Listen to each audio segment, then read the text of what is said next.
Hello বন্ধুরা, শিক্ষা and টিউটোরিয়ালের পক্ষ থেকে তোমাদের সবাইকে স্বাগত জানাই। আজকে আমি আলোচনা করব উচ্চ মাধ্যমিক 2024-25 শিক্ষাবর্ষে এবিটিএ টেস্ট পেপারের বাংলা বিষয়ের প্রশ্নোত্তর নিয়ে। আজকে যে সেটটি আলোচনা করব সেট নাম্বার 10। এই সেটে সমস্ত এমসিকিউ এবং এসিকিউ প্রশ্নোত্তরগুলো করে দিয়েছি। দেখে নিই আমরা কী কী প্রশ্ন রয়েছে। একের এমসিকিউ প্রশ্ন, কয়েক মিনিটে মৃত্যুঞ্জয়ের সুস্থ শরীরটা অসুস্থ হয়ে গেল।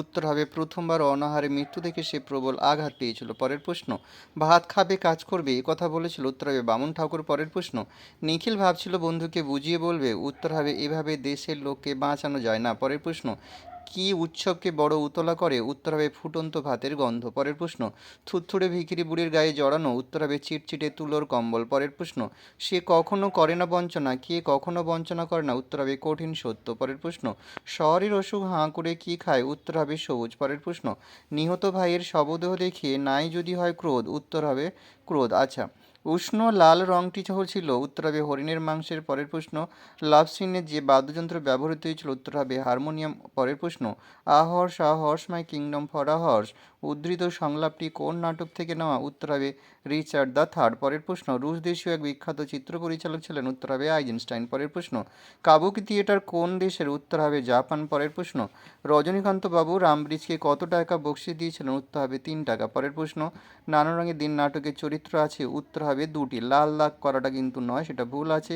সঠিক উত্তর ক্ষয়ের দিকের অপশানটি হবে। পরের প্রশ্ন, আটলান্টিস হলো। উত্তর হবে উপকথার রাজ্য। পরের প্রশ্ন, বলি কান্ধারী ছিলেন একজন দরবেশ। পরের প্রশ্ন, মুখের মান্য বাংলার স্বরধ্বনি সংখ্যা 7। পরের প্রশ্ন, ধোঁয়া আর কুয়াশা মিলে হয় ধোঁয়াশা, এটি হলো জোর কলম রুমুল। পরের প্রশ্ন, কবি রঞ্জন কার উপাধি। উত্তর হবে রামপ্রসাদ সেন। পরের প্রশ্ন, ঠুংরি গান বাংলায় জনপ্রিয় করেছিলেন। উত্তর হবে বেগম আক্তার। পরের প্রশ্ন, বলো বলো বলো সবে গানটি লিখেছেন। উত্তর হবে অতুল প্রসাদ সেন। এবারে 2-এর দাগের এসিকিউ প্রশ্ন উত্তরগুলো করব। 2-এর দাগের 1-এর প্রশ্ন, মৃত্যুঞ্জয় বাড়িতে কতজন লোক ছিল। উত্তর হবে 9 জন। পরের প্রশ্ন, পৌষে বাদলা সম্পর্কে গ্রামের ডাকপুরুষের পুরনো বচনে কি বলা হয়েছে। উত্তর হবে শনিবার শুরু হলে 7 দিন, মঙ্গলবার হলে 5 দিন এবং বুধবার হলে 3 দিন বৃষ্টি চলবে, অন্যবারে শুরু হলে বৃষ্টি সেদিনই থামবে। পরের প্রশ্ন, চিনিলাম আপনারে কবি কিভাবে নিজেকে চিনেছিলেন। উত্তর হবে রবীন্দ্রনাথ ঠাকুর রচিত রূপনারায়ণের কুলে কবিতায় দ্বন্দ্ব সংঘাত মুখর এই বাস্তব পৃথিবীতে কবি আঘাতে আঘাতে বেদনা বেদনা নিজেকে চিনলেন। পরের প্রশ্ন, মোরগ ফুলের মতো লাল আগুন, এখানে কোন আগুনের কথা বলা হয়েছে। জীবনানন্দ দাশের শিকার কবিতায় দেশওয়ালিরা শরীরকে উষ্ণ রাখার জন্য সারারাত মাঠে যে আগুন জ্বেলেছিল তার কথা বলা হয়েছে। পরের প্রশ্ন, কবি কাকে শীতের দুঃস্বপ্ন বলেছেন। উত্তর হবে কবি সমর সেন মহুয়ার দেশ কবিতায় নাগরিক জীবনের যন্ত্রণা তথা ধোঁয়ার বঙ্কিম নিঃশ্বাসকে শীতের দুঃস্বপ্ন বলেছেন। পরের প্রশ্ন, অমর নায়কের কথা শুনেই তাড়াতাড়ি একটু এগিয়ে কি করেন। উত্তর হবে সৌমিত্র রচিত বিভাব নাটকে অমর নায়কের কথা শুনে তাড়াতাড়ি একটু এগিয়ে পকেট থেকে রুমাল বার করে মুখ মুছে একদিকে কায়দা করে তাকিয়ে একটা পা নাড়তে থাকেন। পরের প্রশ্ন, তখন মনে মনে কত আশা কত প্ল্যান, কে কিসের আশা ও প্ল্যান করেছিল। উত্তর হবে অজিতেশ বন্দ্যোপাধ্যায় রচিত নানান রঙের দিন নাটকে তরুণ রজনীকান্ত চট্টোপাধ্যায় অভিনয় জীবনে একটি মেয়ের প্রেমে পড়েছিলেন। সেই মেয়েটিকে বিয়ে করার আশা বা প্ল্যানের কথা এখানে বলা হয়েছে। পরের প্রশ্ন, আমি তা পারি না কবি কি পারেন না। উত্তর হবে মৃদুল দাশগুপ্তের ক্রন্দনরতা জননের পাশে কবিতায় কবি বলেছেন, নিখোঁজ ছিন্ন ভিন্ন মেয়েটিকে জঙ্গলে পেয়ে কবি বিধির বিচার চেয়ে আকাশের দিকে তাকিয়ে থাকতে পারেন না। পরের প্রশ্ন, খালি সে ধাক্কা দিয়ে বেড়ায়, কে খালি ধাক্কা দিয়ে বেড়ায়। উত্তর হবে সৌম্যমিত্র রচিত বিভাব নাটকে বলা হয়েছে যে প্রেমের নাটকের দৃশ্যের নায়ক খালি ধাক্কা দিয়ে বেড়ায়। পরের প্রশ্ন, নানা রঙের দিন এর চরিত্র লিপির বয়স সহ উল্লেখ করো। অজিতেশ বন্দ্যোপাধ্যায় রচিত নানান রঙের দিন নাটকে 2টি চরিত্রলিপি। রজনীকান্ত চট্টোপাধ্যায় হলেন বৃদ্ধ অভিনেতা যার বয়স হচ্ছে 68 বছর।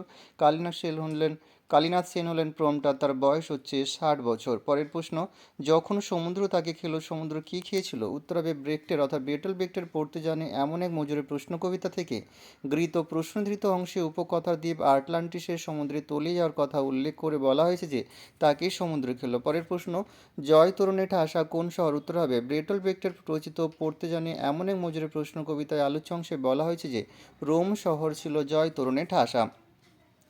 পরের প্রশ্ন, থিসরাস কাকে বলে। একটি বাংলা থিসরাসের উদাহরণ, থিসরাস হলো শব্দার্থের এমন এক রেফারেন্স বই যেখানে অর্থ সম্পর্কযুক্ত শব্দগুলিকে বর্ণানুক্রমে তালিকাবদ্ধ করা হয়। আর উদাহরণ হচ্ছে শব্দকোষ। পরের প্রশ্ন, সংক্ষেপিত পদ বা ক্লিপিংস কাকে বলে? কোনো পদ সংক্ষিপ্ত রূপ লাভ করলেও মূল পদের অর্থটি প্রকাশ করলে সেই নতুন পদকে বলা হয় ক্লিপিংস বা সংক্ষেপিত পদ। যেমন মাইক্রোফোন থেকে মাইক। পরের প্রশ্ন, শব্দার্থ তত্ত্বের দুটি শাখার নাম। উত্তর হবে ঐতিহাসিক শব্দার্থ তত্ত্ব এবং শব্দভিত্তিক শব্দার্থ তত্ত্ব। এখানেই শেষ করছি ভিডিওটি। তোমাদের ভালো লাগলে অবশ্যই বন্ধুর মধ্যে প্রচুর পরিমাণে শেয়ার করো। এখানেই শেষ করলাম। তোমাদের পরীক্ষার আগাম শুভেচ্ছা রইল।